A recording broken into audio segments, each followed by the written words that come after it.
episode of Isaiah's Newsstand. It's your host, Isaiah Edwards. The date is August 28th, 2022.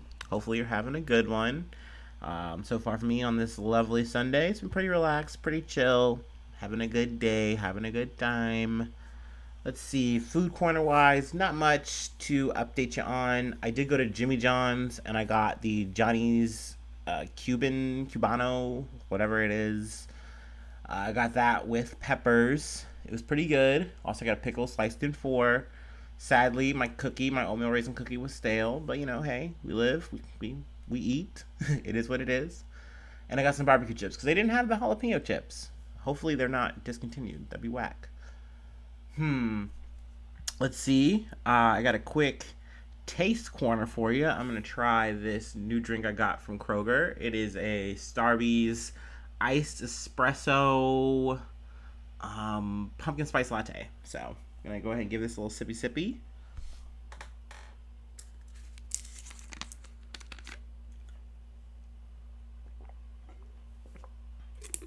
Okay, it's giving pumpkin spice. Yes, yes, yes. It passes the marks. Definitely not as good as going to actual Starbucks and getting it. And I definitely prefer my lattes hot. Yeah, but I'm fine with it. It passes. Let's see. We can get into some news. No need to dilly dally shilly shally any further. Sadly, this is not super great news. And also, just want to preface this, with I guess trigger warning, rape, sexual assault. If you want to skip ahead, a few minutes, totally get that. But got this from USA Today. Also, it's sports news, so I guess trigger warning for that maybe. But Bills release rookie punter Matt Araiza following rape accusation. So this comes. This is pretty much breaking news. I got this info Saturday, kind of came into my news feed, and I was like, oh shit. So I guess I'm gonna talk about this. Once again, it's definitely never easy to talk about this kind of stuff, but I definitely feel like with the Deshaun Watson thing and then this, also how it's being handled, even just in the initial, you can kind of see the difference, and I kind of want to maybe talk about that a little bit. But let's see. The Buffalo Bills released rookie punter Matt Araiza 2 days after he was accused in a civil lawsuit of raping a 17-year-old girl. This is the team announced on Saturday. Let's see. The general manager, Brandon Bean, said at a press conference on Saturday, the first 48 hours have been very difficult for a lot of people. It's been very tough. We sympathize with this whole situation, all the parties involved. This young woman, what she went through. You really feel bad for the whole situation. Ultimately, this is a legal situation. We don't know all the facts. That's what makes this hard. But at this time, we just think it's the best move for everyone to move on from Matt and let him take care of the situation and focus on that. So we're going to part ways there. Essentially, they didn't really want to hold on to this guy. They didn't want to linger on this. They made an immediate move and got rid of him. And like I said, you can definitely just see the difference in action here. Sure, with the Watson thing, they suspended him for 11 games. That's a chunk of his money gone for sure. But they didn't cut him. They didn't fire him. Essentially, he was set up for this ironclad contract, and he's going to make sure he's going to get the majority of that money for it. He's also still going to get to play. So I feel like that's just a level of importance and things of that nature. I mean, maybe some might say quote-unquote severity, but I think sexual assault is sexual assault. So, definitely weird, a little bit strange to see that, but it's weird how these can kind of all be appraised out, even though you would think that this should just be black and white kind of business. Let's see here. There was a quote from the lawyer, Araiza's lawyer, that I wanted to get into. Let's see. No, that's too far down. Let me scroll up.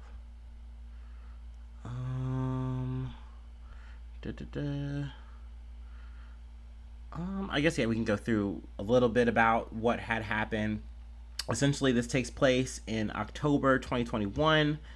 It was a off high school campus, or I guess off campus period, because I mean he was a part of San Diego State. The girl is a 17-year-old high schooler at the time, senior, and she goes to this party.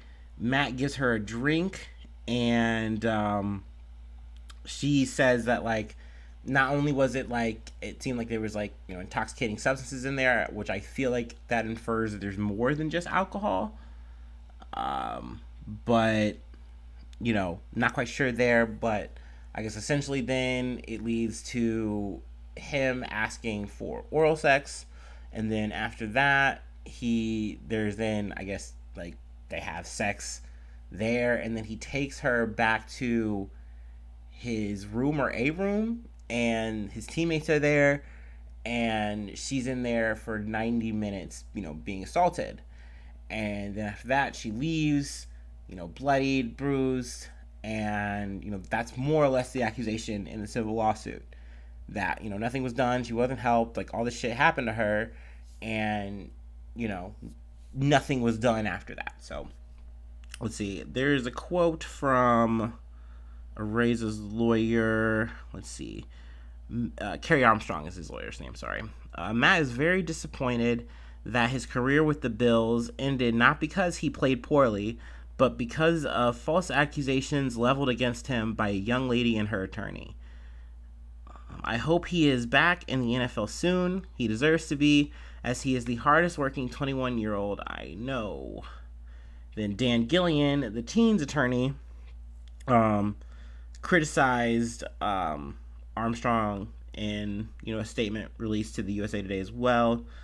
Mr. Araiza's legal counsel had the audacity to go on a despicable, brainless TV tour to defame my client as a shakedown artist and money grabber. Think about that. Mr. Araiza's legal agent knew that a 17-year-old girl had left a room where Matt Araiza was also present, covered in blood and bruises, and crying that she had been raped. Yet he stooped so low that he was willing to label that 17-year-old girl an opportunistic grifter. This was utterly inhumane and stunningly foolish. So, I definitely, can understand where the indignation is coming from there. It's definitely really grimy to know that, like, the defense for, Araiza is to, like, just go on a smear campaign.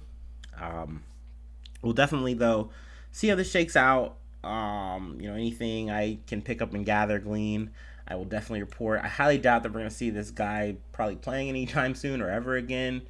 Once again, this is like special team stuff. That's not really a big deal when it comes to I mean, don't get me wrong, every position is important, blah, blah, blah. But just like, this isn't something that they're willing to live and die for. They can already probably replace this guy with some second stream person, make it all work. They can get another guy, get in the future, whatever. So they're going to move on from this, probably totally fine, what have you. But just definitely a foul thing, fucked up thing, and hopefully the girl in the story gets some justice, at least even if it is just like a financial thing. But speaking of financial things, got this from ABC News. Moderna to sue BioNTech, Pfizer over COVID vaccine. So essentially, this stems from like infringement on patents that Moderna filed between 2010 and 2016. The mRNA technology essentially is vital for the COVID vaccine, and they're saying like, hey, you guys copied it, and we didn't want to get on you guys about it at the time because there was a whole ass pandemic, but now that we are moving phases, we are shifting phases now, we want to make sure that we are getting our due. And they had no problem with, distributing it to like middle and lower income countries. They say like middle and third world countries, but I guess essentially when it came to like the West and more well-off affluent countries, they're like, hold up now, we thought that you guys were gonna move in good faith and not try to make money off of this, but instead you guys are, and that's where we're gonna say no. And that's more or less a long short of it. I feel maybe I didn't exactly get it with the best jargon terminology, but I feel like that's the news there. Now, in some other news, still sticking with ABC, I got an update on Nancy Pelosi's husband, Paul Pelosi. Now, granted, I mean, this is definitely kind of raggy. It's not like it's really relevant news to anything like that. But at the same time, I kind of wanted to get into. I definitely feel like there's a double standard here where, the richer, better half, the 1% of the world get treated just so differently. And maybe you can get into it because of his age or what have you. But here's the title. Nancy Pelosi's husband, Paul Pelosi, pleads guilty to DUI. So he pled guilty, essentially, big compromise here. But based on his plea guilty, the second charge, driving with a .08 blood alcohol level or higher causing injury, was dismissed. So I think he was scheduled to have 5 days of jail time, but essentially he served 2 of it already, I guess, when he was arrested, and then they credit him for 2 more, and then he can serve some like a court work program, and that'll cover him for his 5th day. So he's not doing any more jail time, and I get it. He's 82 years old. I don't see. Let's see, paying. Yeah, victim restitution in the court fines. I imagine he's paying some money. Then there's a 3-month DUI program, and completing 3 years of probation. So I mean, I guess it's pretty standard, but I mean it's pretty light work, I guess, at the end of the day. I don't know if they would have given good behavior out to like the average bear. Maybe not. I don't know, but I guess that's more or less the period on this. Definitely wildin', driving around, lit. I mean, he was .082, which is pretty high. You nippered, especially in your 80s. Like, whoo, you in the win. But I guess just wanted to update that, talk about that a little bit. Is it bad? I mean, I feel like it's bad to call it good news. People getting theirs a little bit, but at the same time, hey, it's not like it's that much of a sting for him. So, like I said, that's why it's kind of like gossipy rag news to me. But this is the kind of gossipy rag news I feel like I can talk about on here. So, here we are. In some other news, another thing I'm going to call as good news. I got this from the Texas, the Tejas Tribune. Uvalde School Board fires Chief Pete Arredondo over shooting response after he calls vote a public lynching. Love that title.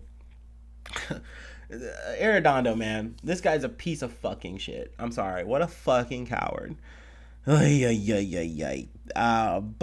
the school board agreed Wednesday to fire Arredondo. The school district police chief broadly criticized for his response, the deadliest school shooting in Texas history. We've covered this decent amount. 21 people, 19 students, 2 teachers. Now, he's been widely criticized because he was the man on the scene. He was supposed to be the guy in charge. Literally, that's how it's written in the protocol. But he comes through, doesn't even have his radio on. He essentially is asking for assistance and not asserting command. And this lack of command fucks up the whole chain. And people are literally sitting there at the door, could open it, do something here, potentially save lives. No, nothing. Sorry. This man froze and then wanted to pass the buck around, just like a lot of these motherfuckers did. But don't get me wrong, by the book, the way it's set up here, like for how you guys are supposed to approach the situation, you're the man in charge. It's what you're supposed to be fucking doing. That's why you're the goddamn chief. And he just didn't rise to the occasion. And he's been hiding a lot of the time from public. Now, granted, he said in a statement that a lot of this has to do with death threats and things of that nature. Well, I'm so sorry, Pete. Oh no, it's so scary out there, isn't it? Yeah, it fucking is. But you're a cop, and you're supposed to assert and lead and do some shit and be brave. How do you want to keep this job, brother? I don't understand. I really fucking don't. So to me, this is just fucking desserts.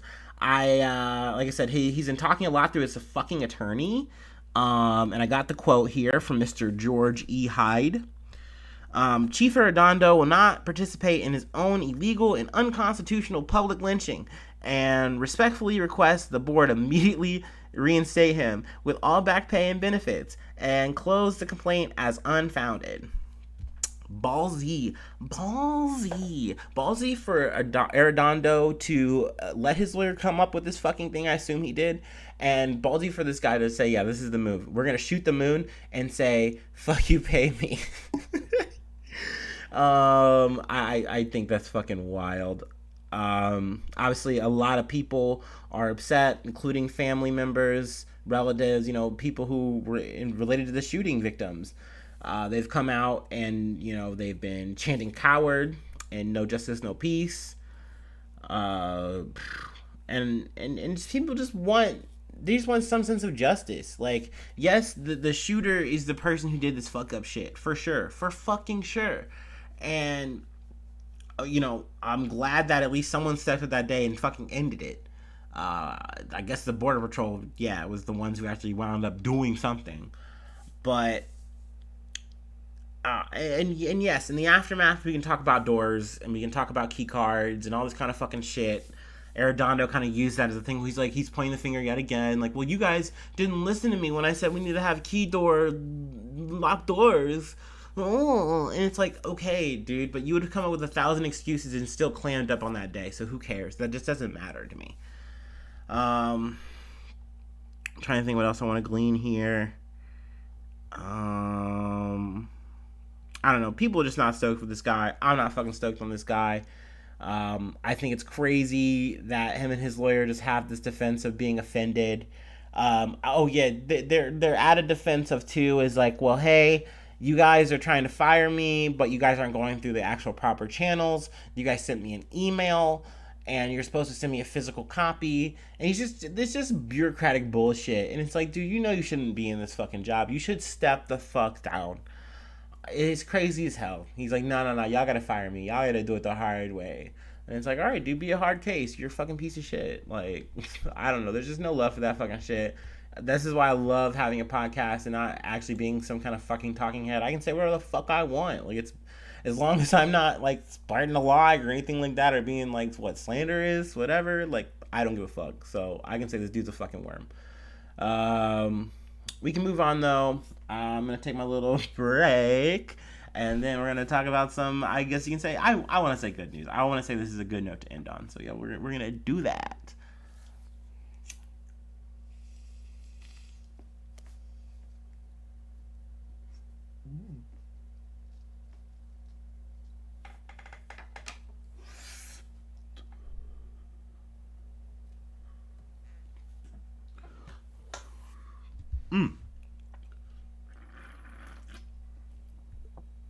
Okay. I got this from CNN US. The Columbus Teachers Union and school board reached a conceptual agreement ending a strike. I'm sorry. So this was some news that popped in my feed, top of the week, and I was happy to hear that there was at least some resolution. Essentially, a deal was reached to kind of, and there's not, the full details aren't out yet. I guess once it's fully reviewed by all the people in the union, then it will be posted. But essentially, both sides are going to come to something that is hopefully going to work. It's going to be good for the teachers. It's also going to be good for the students, which is obviously important. The teachers came in saying, hey, we would like to see an 8% pay raise. Also, commitments to improving heating and air conditioning in dilapidated buildings, smaller class sizes, and more. Now, the district had offered 3% pay bumps, but they said, on any kind of thing that was talking about improvements, like to the schools. So that's not good. And now, I think a lot of people who are older can kind of get caught in this fucking thought of saying, well, okay, like, I hear you, it's hot out, yeah, if I want to believe in global warming, sure, whatever, but, like, I was able to get through it okay, and it's like, okay, dude, understand that there's a problem here if you think schooling should be the same as it was when you were in it. and that like there should be growth, there should be change, there should be some kind of evolution, because as a society, that's what we do, that's what we're supposed to do. There shouldn't be this excuse me, there shouldn't be this tough it out grit mentality when it comes to that. Like, these are kids. You were a kid once, you know how miserable that can be, and if you don't, then you're blessed. And you should want other kids and other human beings to have an opportunity to have a proper school experience that's not miserable. Also, it's literally a statistical thing that it affects performance. Your brain is literally frying. How are you going to focus on testing and things of that nature? It's hard. It's not easy. It said that there's schools right now in the Columbus area. I mean, and that's another reason I cover this, is at least semi-local. It's Ohio news. Hell yeah, stand up. But this is something that's throughout the U.S. that you have schools that you have to do triage, where it's okay, we have some air conditioning units, so this half of the school is going to be a little bit better ventilated, a little bit better off for the kids, and the other half are just going to have to sweat it out or freeze it out. And that's something that should scare you. It should concern you. So I'm glad that at least something has been reached, and hopefully it's going to be good for both sides, because in terms of the teachers, of course they should be making some more money. Teachers already go out of their way to make an actual adequate experience for the kid, and that's the best they can do, because they want to make a positive, lasting impression on a child. It's so important, especially when we're talking younger years. If you don't have a good teacher who's willing to go hard in the paint for you, it affects how you view school, I think, in a major way. And then as you get older, it's important to have a good teacher, because they are really setting up more guide rails to help you out in the potential college experience, if that's what you're going to go down to, or just literally just hitting the real world. So it's important to have teachers who give a shit, and it's hard to give a shit when you're literally living paycheck to paycheck, scrounging, and you had a whole ass fucking degree to show for it. So what the hell? So I'm all for teachers winning, I'm all for people winning. And hopefully this is going to be something that is beneficial to all sides and all people. And I appreciate you for sticking around for so long. You're so great. You're so cool. I love you. Let's see. I don't feel like shilling. You guys know the drill. If you want to throw some money at me on my Patreon, thanks. Love ya. Great. If you want to hit me up on socials and talk about something, hey, cool. Great. I hope you have an amazing week. I hope just all the good things happen to you. Yeah.